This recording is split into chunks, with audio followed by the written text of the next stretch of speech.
Muy buenas tardes, queridos hermanos y hermanas. En esta ocasión les invito a que nos transportemos al siglo IX antes de Jesucristo. En ese entonces, el pueblo hebreo todavía está dividido: al norte Israel, el reino de Israel, y al sur el reino de Judá. En ese entonces ya comenzaron la costumbre política de la invasión de unos reinos a otros.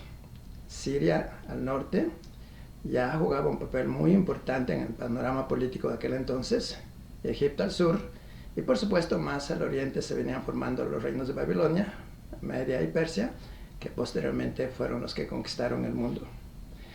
Les invito también a abrir sus Biblias en el libro de Reyes, Segunda Reyes, capítulo 5. Allí encontramos un milagro, podríamos decir diferente, una historia muy linda que se registra en la palabra de Dios. Dice así el versículo 1: Naamán, general del ejército del rey de Siria, que si compaginamos con el capítulo 6, se llama Ben-Hadad, el rey de Siria.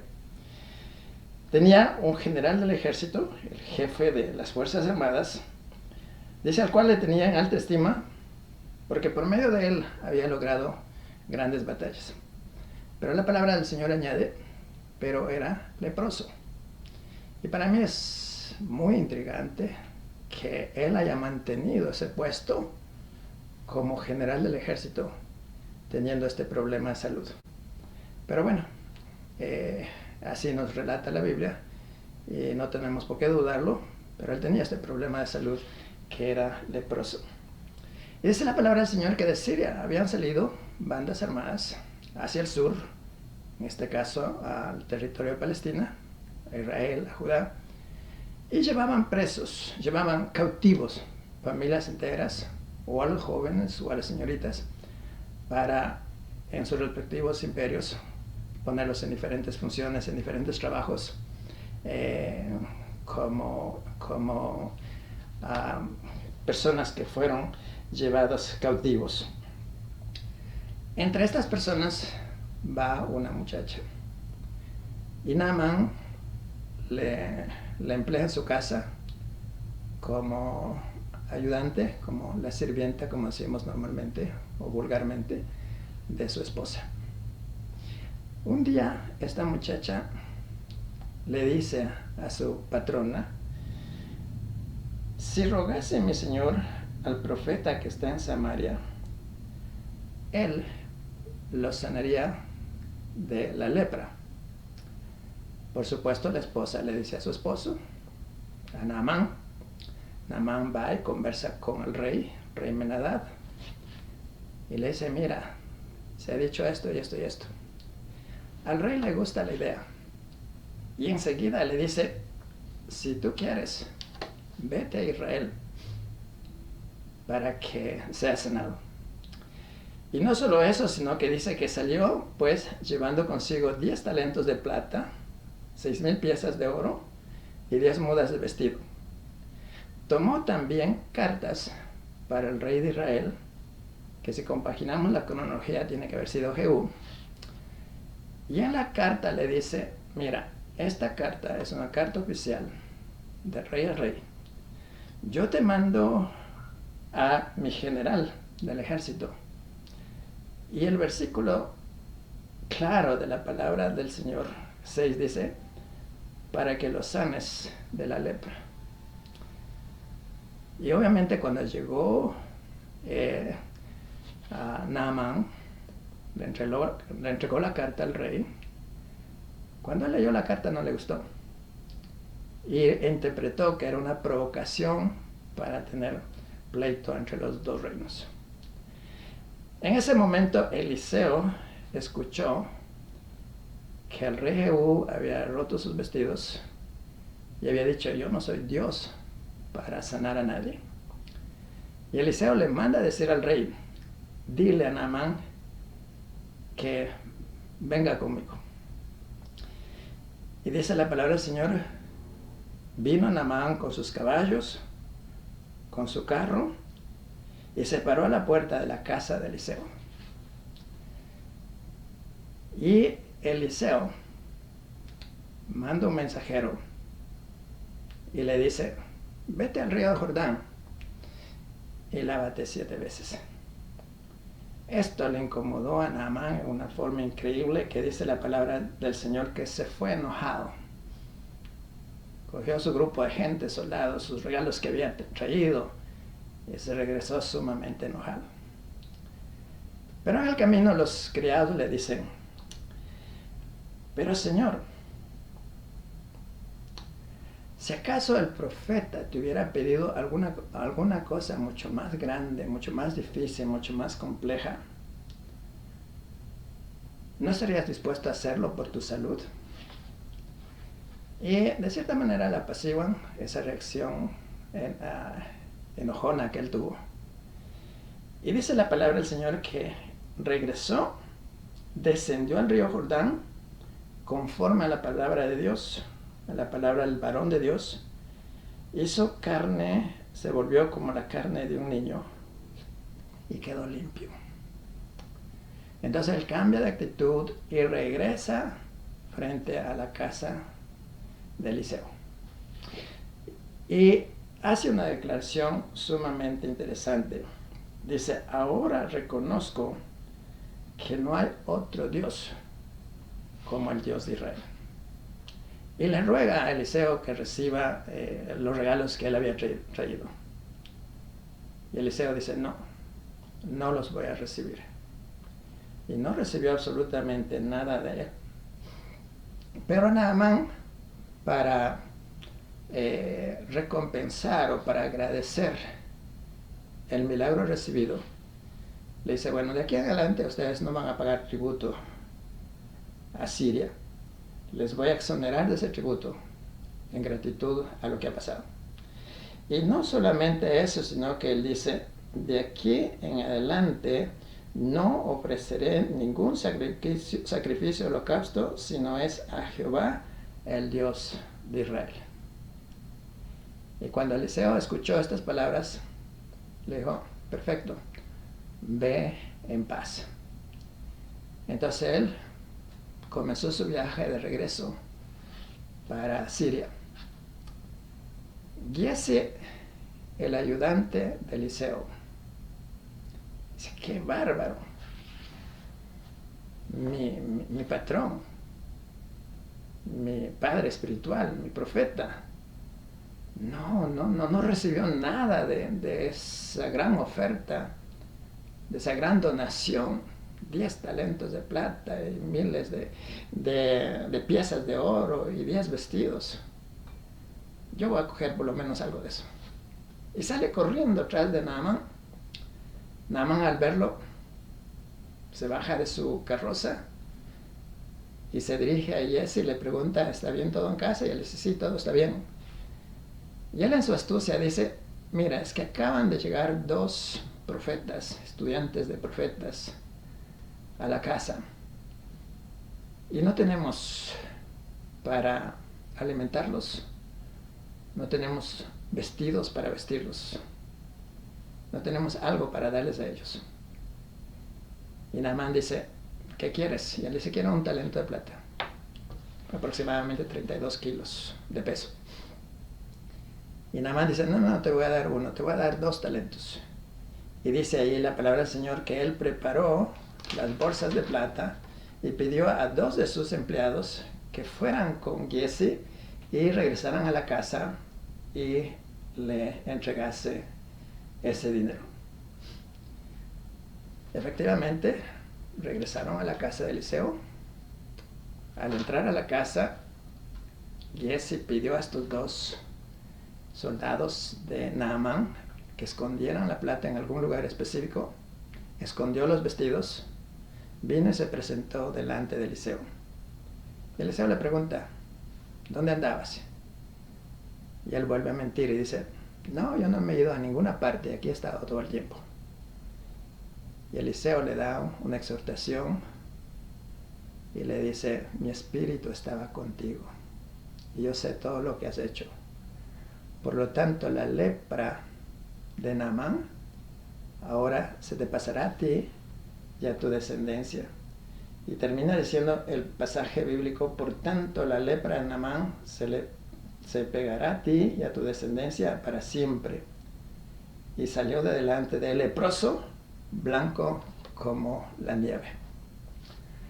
¡Wow! ¡Qué tremendo relato! ¡Qué hermosa historia!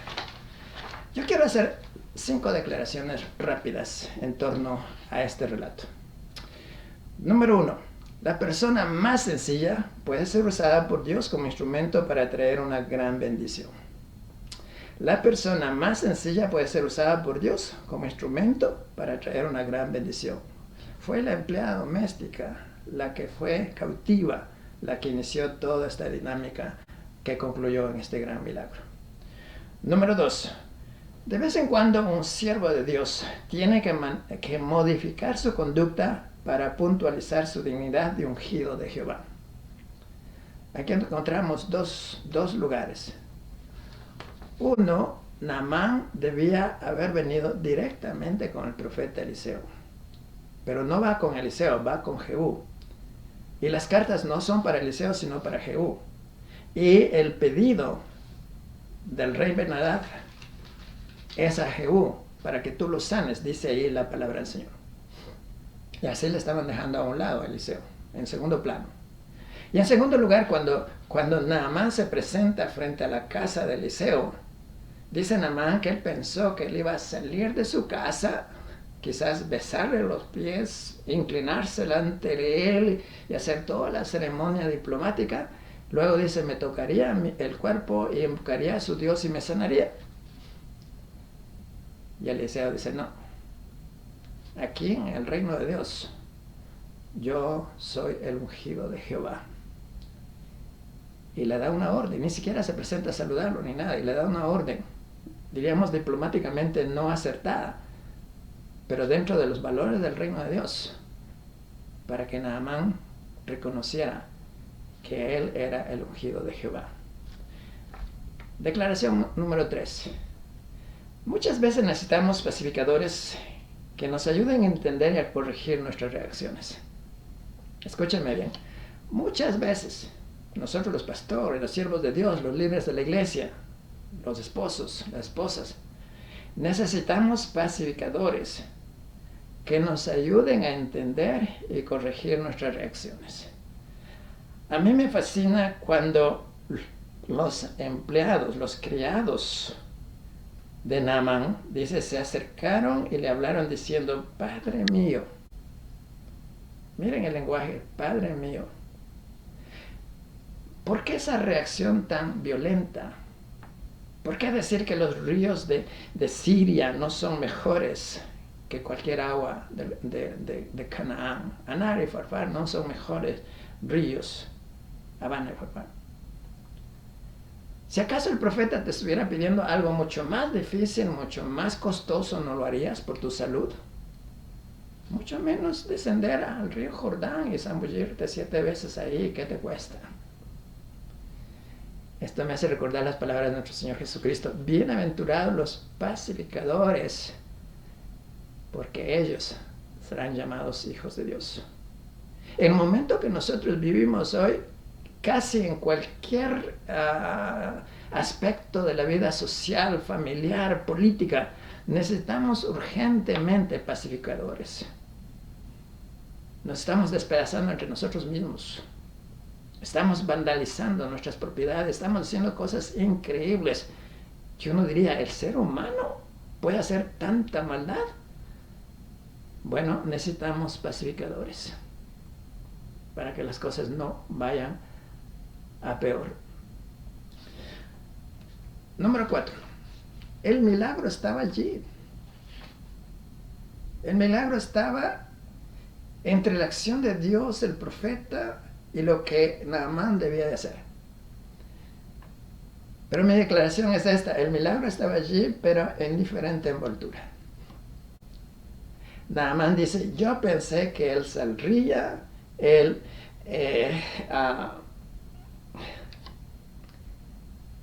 se inclinaría delante de mí, me tocaría y me haría el milagro. Saldrá él luego, y estando en pie, invocará el nombre de Jehová su Dios, alzará su mano y tocará el lugar y sanará la lepra. Miren, hermanos queridos, ¿cuántas veces nosotros tenemos que ceder mi expectativa, mi gusto, lo que yo creo, lo que a mí me conviene o lo que yo escuché, para darle paso al plan de Dios, aunque esto nos parezca ridículo, aunque esto no nos parezca razonable, pero recuerde, es el plan de Dios. Y nosotros no tenemos ningún derecho para irnos contra el plan de Dios y contra la voluntad del Señor. Sí, el milagro estaba ahí, pero en una diferente envoltura. Y por último, argumento número 5. Nunca la eficacia de un siervo de Dios se mide por el balance del banco. La eficacia del siervo de Dios se mide por la influencia en los diferentes personajes. A mí me fascina aquí cuando Naamán dice: no presentaré más holocaustos, ni daré la honra y la gloria a otro Dios que no sea Jehová de los ejércitos. Dice textualmente: porque de aquí en adelante tu siervo no sacrificará holocaustos, ni ofrecerá sacrificios a otros dioses, sino a Jehová, el Dios de Israel. Antes también él ha dicho: ahora reconozco que Israel tiene un Dios. Yo creo que sin hacer una manipulación del texto, podemos decir que Naamán se convierte a Dios. Ese es el sello de la eficacia de un siervo de Dios. Cuando su palabra penetra el corazón de una persona, cuando su palabra, que es de Dios, a través de él, toca las fibras del corazón de una persona y él cambia su conducta, él modifica su acción, se vuelve a Dios, se reconcilia con Dios. Esa es la prueba mayor de que somos siervos del Señor.